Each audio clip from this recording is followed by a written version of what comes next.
కేంద్ర ప్రభుత్వం ఏపీకి మరో గుడ్ న్యూస్ తెలిపింది. పోలవరం ప్రాజెక్టు పనుల కోసం అదనంగా సుమారు 3,300 కోట్ల నిధులను మంజూరు చేయడానికి కేంద్ర ప్రభుత్వం గ్రీన్ సిగ్నల్ ఇచ్చింది. ఇటీవల ఢిల్లీలో కేంద్ర జలశక్తి శాఖ కార్యదర్శితో రాష్ట్ర జలవనరుల శాఖ ఉన్నతాధికారులు జరిపిన కీలక భేటీలో ఈ నిధుల మంజూరుపై సానుకూల నిర్ణయం తీసుకున్నట్లు తెలుస్తోంది. ఇప్పటికే కేంద్రం ఈ ప్రాజెక్టు కోసం సుమారు 2,300 కోట్లను విడుదల చేసింది. తాజాగా విడుదల చేయబోతున్న నిధులతో ప్రాజెక్టు పనులకు కొత్త ఊపిరి పోయబోతుంది. ముఖ్యంగా 2026-27 కేంద్ర బడ్జెట్లో పోలవరం కోసం కేటాయించిన 3,320 కోట్లకు ఇది అదనపు బలం కానుంది. కేంద్ర రాష్ట్ర ప్రభుత్వాలు సమన్వయంతో పనిచేస్తూ జూన్ 2027 నాటికి ప్రాజెక్టును సంపూర్ణంగా పూర్తి చేయాలని లక్ష్యంగా పెట్టుకున్నాయి. ప్రధానంగా డయాఫ్రామ్ వాల్ నిర్మాణం, ఎగువ దిగువ కాపర్ డ్యాం పనులు, అలాగే ప్రధాన డ్యాం పనులను వేగవంతం చేయడానికి ఈ నిధులను వెచ్చించబోతున్నారు. పోలవరం జాతీయ ప్రాజెక్టు కావడంతో దీని వ్యయాన్ని కేంద్రమే భరిస్తోంది.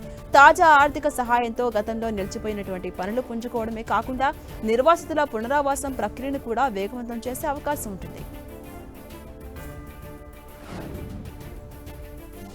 ఫాస్టాగ్ యూజర్స్ కు గుడ్ న్యూస్ అందింది. దేశంలో మొట్టమొదటి బ్యారియర్ ఫ్రీ టోల్ గేట్ అందుబాటులోకి వచ్చింది. Multi lane free flow barrierless tolling వ్యవస్థ ఇది. సాధారణంగా టోల్ ప్లాజాల వద్ద ఉండే ఎటువంటి అడ్డంకులు ఇక్కడ ఉండవు. దీని గుండా వాహనదారులు నేరుగా దూసుకెళ్లొచ్చు. అయినప్పటికీ ఫాస్టాగ్ వాలెట్ నుంచి సంబంధించిన మొత్తం డిడక్ట్ అవుతుంది. కేంద్ర ఉపరితల రవాణా శాఖ మంత్రి Nitin Gadkari social media platform X ద్వారా ఈ విషయాన్ని వెల్లడించారు.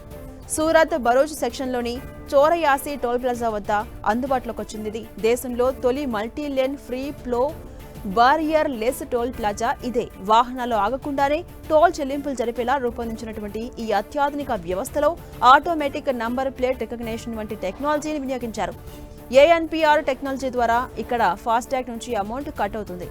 చోరియాసి టోల్ ప్లాజా వద్ద అమల్లోకి వచ్చిన ఈ ఎంఎల్ఎఫ్ఎఫ్ వ్యవస్థ పూర్తిగా ఆటోమేటిక్. ఇది వాహనాలను తక్షణమే గుర్తించి టోల్ ఛార్జీలను రియల్ టైంలో వసూలు చేస్తుంది. సంప్రదాయ టోల్ ప్లాజాల వద్ద వాహనాల రద్దీని నివారించేందుకు, అక్కడ ఏర్పడే జాప్యాన్ని అధిగమించేందుకు ఈ సిస్టమ్ ప్రవేశపెట్టింది జాతీయ రహదారుల అభివృద్ధి సంస్థ. అధునాతన సెన్సార్లు, కెమెరాల సాయంతో టోల్ ప్రక్రియ సజావుగా సాగుతుంది. ఇక్కడ తెలంగాణ ఆర్టీసీ కార్మికులకు రాష్ట్ర ముఖ్యమంత్రి రేవంత్ రెడ్డి గుడ్ న్యూస్ చెప్పారు. తెలంగాణ ఆర్టీసీ కార్మికులు ఇటీవల సమ్మెకు దిగిన నేపథ్యంలో వారికి సమ్మె కాలానికి సంబంధించిన వేతనాన్ని ఇవ్వాలని నిర్ణయించారు.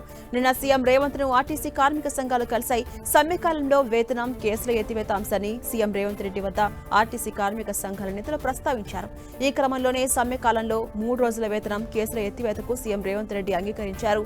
అయితే ఈ భేటీకి సంబంధించి సీఎం రేవంత్ రెడ్డి తన ఎక్స్ ఖాతాలో ఒక పోస్ట్ చేశారు. మేడే రోజు ఆర్టీసీ కార్మిక సంఘాల నాయకులతో భేటీ కావడం ఆనందంగా ఉందని తెలిపారు. ఆర్టీసీ కార్మికుల పోరాటంలో తాము ఉన్నామని, ప్రజాప్రభుత్వం రావడంతో వారి పాత్ర ఉందని తెలిపారు. ఈ నేపథ్యంలో వాళ్ల సమస్యల పరిష్కారం కోసం చొరవ చూపడం పట్ల కలిసి ధన్యవాదాలు తెలిపారని చెప్పారు. ఈ నేపథ్యంలో వారితో పలు విషయాలు పంచుకున్నట్టుగా తెలిపారు. ఆర్టీసీ మనుగడ, అభివృద్ధితో పాటు గౌరవాన్ని పెంపొందించి ప్రజలకు మంచి సేవలు అందించేందుకు ముందుకొచ్చినందుకు కార్మిక నాయకులకు అభినందనలు తెలిపారు సీఎం రేవంత్ రెడ్డి. కార్మికులు పట్టుదలగా పనిచేయడం వల్లే ఆర్టీసీ దేశంలోనే గొప్ప సంస్థగా నిలిచిందని చెప్పుకొచ్చారు.